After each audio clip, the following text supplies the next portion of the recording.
저는 마음에 가슴 뭉클함과 또 배부름을 느꼈습니다. 우리의 다음 세대와 함께 이렇게 예배 드린다는 것, 오늘 두 가지 키워드가 하나 있습니다. 그 첫 번째는 혈통적으로 우리 온 세대 예배를 보게 되면 지금 4대가 하나님께 예배를 드리고 있습니다. 이것은 얼마나 우리에게 큰 축복이고 은혜인지 모릅니다. 그리고 영적으로 보게 되면 숨겨진 키워드가 하나 있습니다. 예배 순서자를 우리가 어떻게 할까 고민하면서 준비하다가 우리 청소년부에서 예배 순서자들을 정하기로 했습니다. 그런데 문제가 하나 생겼습니다. 다들 기도자가 되기를 싫어했습니다. 힘드니까요. 기도하는 것이 다른 것은 할 수 있겠는데 기도자는 힘듭니다. 서로 안 하려고 하고 양보를 하고 그랬답니다. 그래서 담당 목사님이 그러면 우리가 가위바위보 해로 정하자.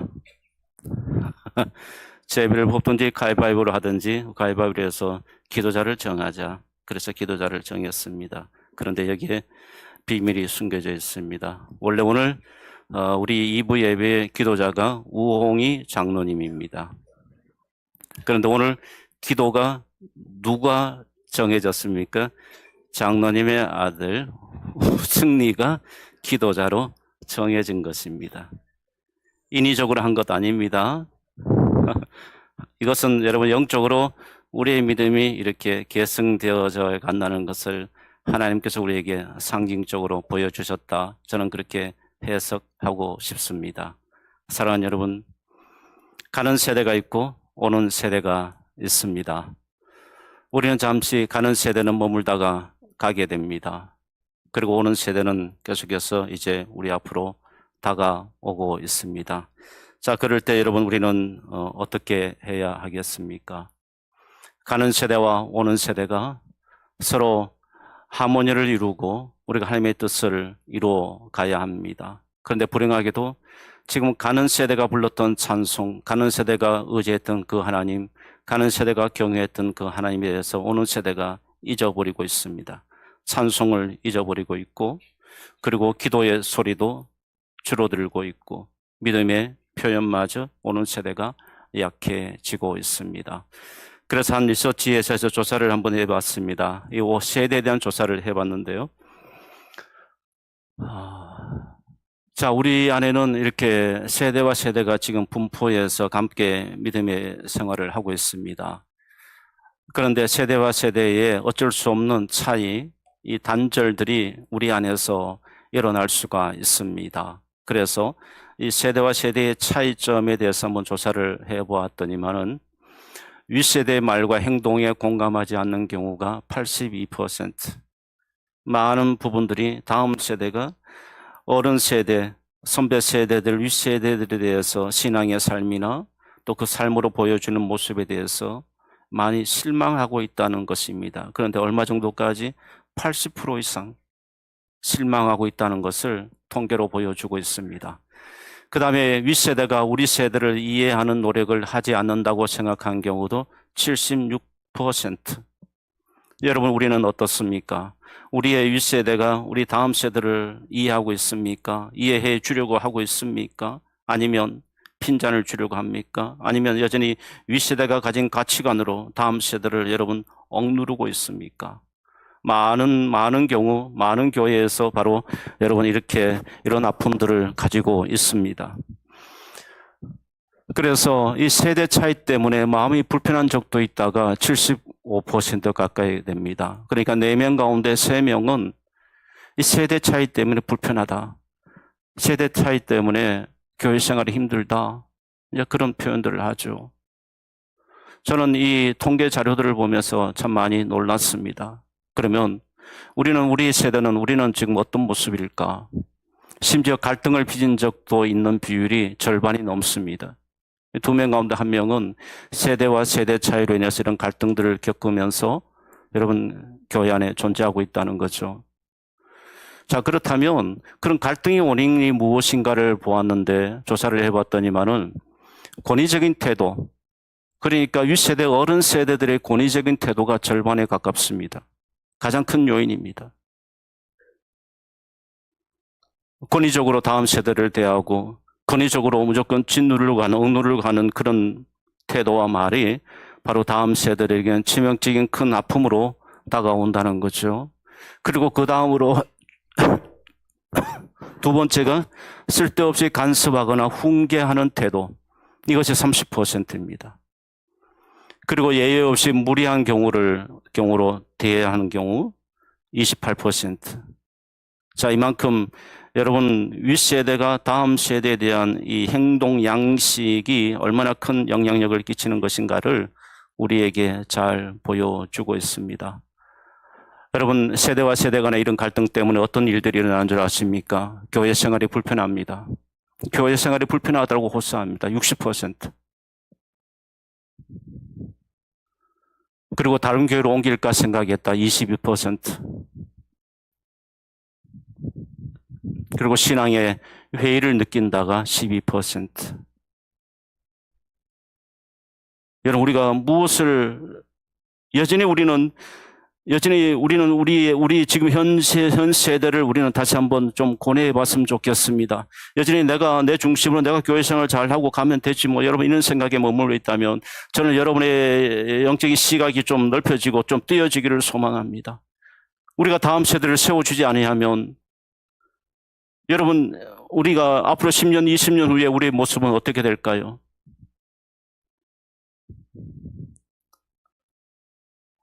오늘 말씀처럼 세대와 세대가 함께 찬양하고 다음 세대가 이렇게 여러분 윗세대가 저 자리까지 양보해 가면서 다음 세대를 이렇게 세운 것은 어떤 의미가 있겠습니까?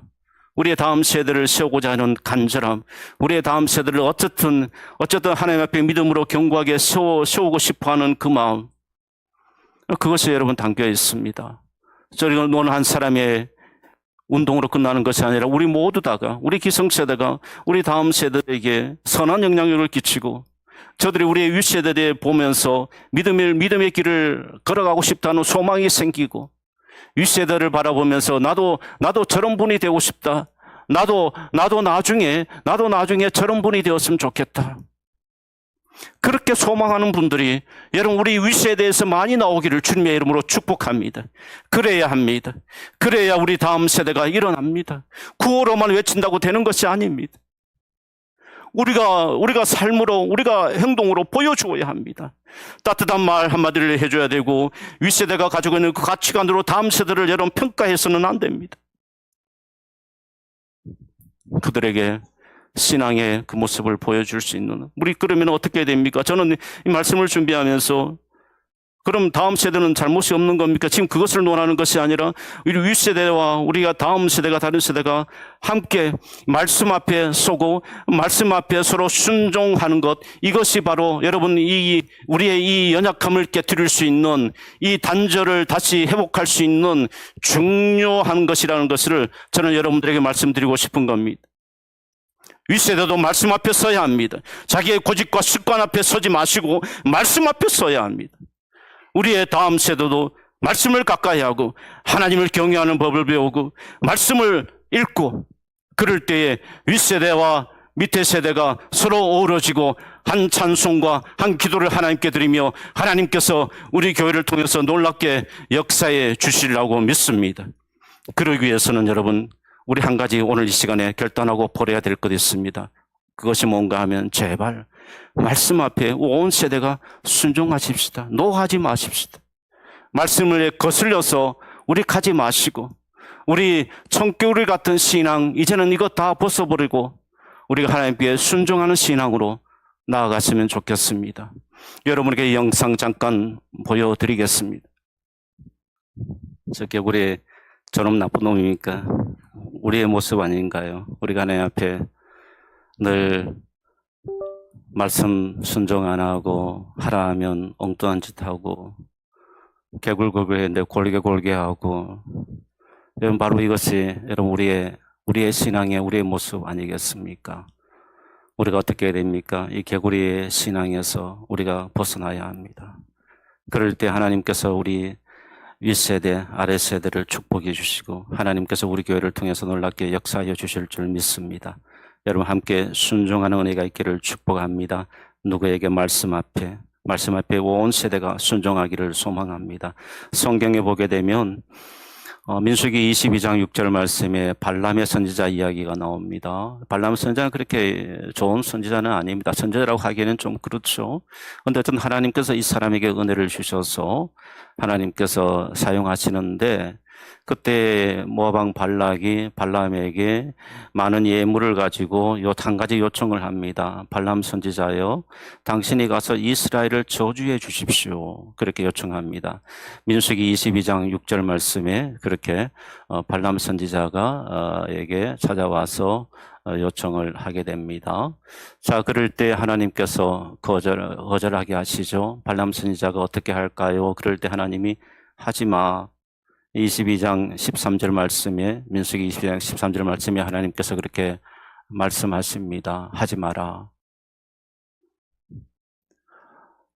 그런데 발람 선지자는 계속해서 하나님 어떡할까요? 하나님 어떡할까요? 분명히 하나님께서 하지 마 그러셨거든요. 하지 마 그러셨는데 발람 선지자는 계속해서 하나님 어떡할까요? 하나님 어떡할까요? 묻습니다. 묻는 이유가 뭐겠습니까? 바로 금은보화가 있기 때문에 그렇습니다.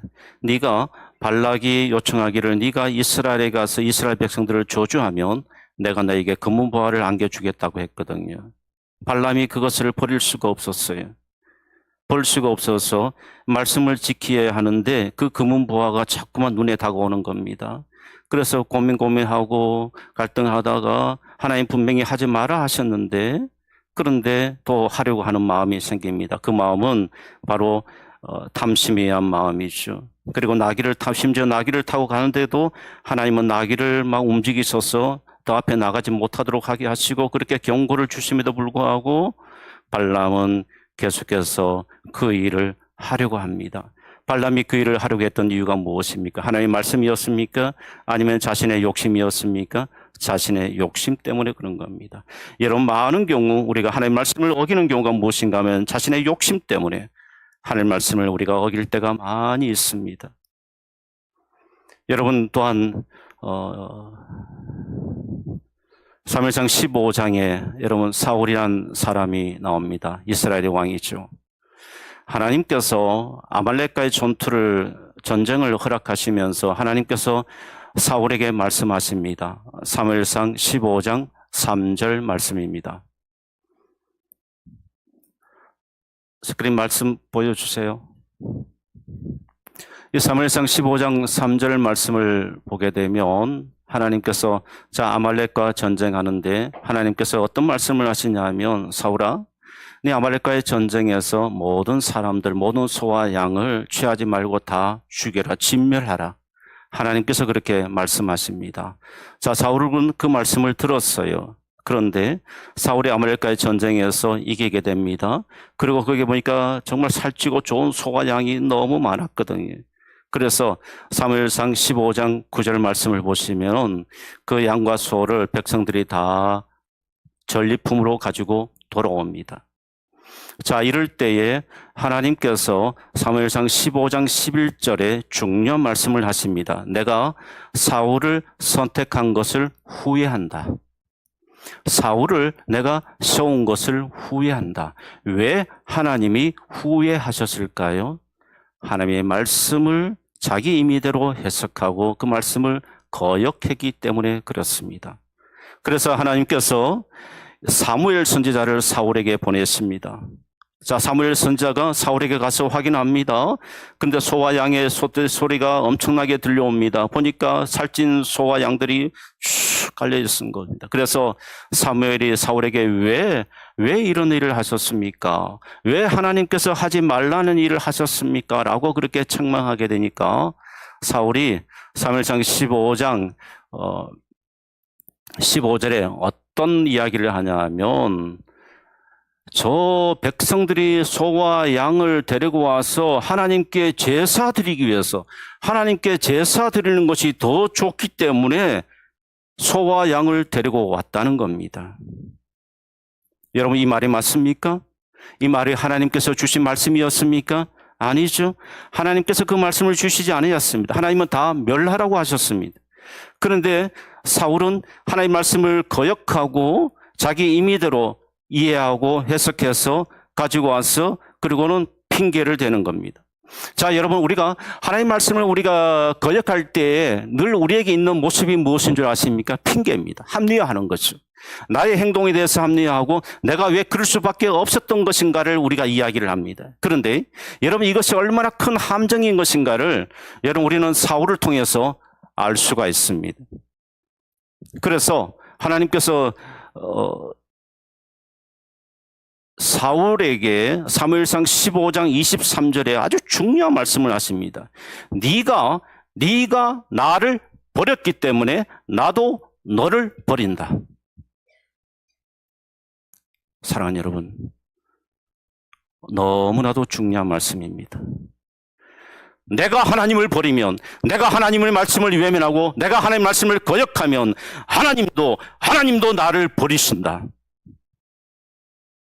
온 세대가 우리는 이 말씀 앞에 서야 합니다. 온 세대가. 왕이 여호와의 25절 말씀 보시죠. 왕이 여호와의 말씀을 버렸으므로. 사랑하는 여러분, 우리 온 세대가 하나님 말씀 앞에 순종하는 은혜가 있기를 축복합니다. 그럴 때 하나님께서 우리 다음 세대를 일으켜 주십니다. 믿습니까? 그럴 때 윗세대가 아랫세대가 서로 하모니를 이루고 단절되지 아니하고 서로 나누어지지 아니하고 서로 분쟁하지 아니하고 하나님 뜻 앞에 온전하게 순종하며 하나님의 나라를 위해서 쓰임받는 우리 교회가 될 줄 믿습니다. 저는 하나님께서 그런 교회로 세대와 세대가 하나님을 노래하고 세대와 세대가 같은 비전을 가지고 하나님 뜻을 이루어가는 교회로 하나님께서 세워주실 줄 믿습니다. 한 가지 just one condition 무엇입니까? 말씀 앞에 순종하는 것. 말씀 앞에 yes. 아까 청개구리처럼 no가 아니라 yes 하게 되면 우리에게 이런 놀라운 일들이 일어나게 될 줄 믿습니다. 그러면서 여러분에게 한 영상을 또 여러분에게 보여드리도록 하겠습니다. 우리 언니들도 잘 보세요. 사랑하는 여러분, if you say the yes from all of the word of God, 여러분들이 하나님 말씀 앞에 no 하지 아니하고 yes 한다면 God will change your life. 하나님께서 여러분의 모든 삶을 바꿔주시고 여러분을 축복해 주실 줄 믿습니다. 하나님께서 우리의 다음 세대에게도 우리 윗세대에도 여러분, 우리는 하나님 말씀 앞에 예스맨이 되어야 됩니다. 믿습니까? 예스맨이 되어야 됩니다. 오늘 말씀 12절 말씀을 보십시오. 이 말씀의 12절 말씀에 하나님께서 우리에게 모든 세대에게 하나님께서 원하시는 것이 있습니다. 그럴 때 하나님께서 세대와 세대에게 하나님께서 베풀어 주시는 은혜와 축복을 우리에게 듣고 너희는 하나님의 말씀을 듣고 배우고 그리고 또 하나는 여호와 하나님을 경외하고 그리고 율법의 모든 말씀을 지켜 행하라.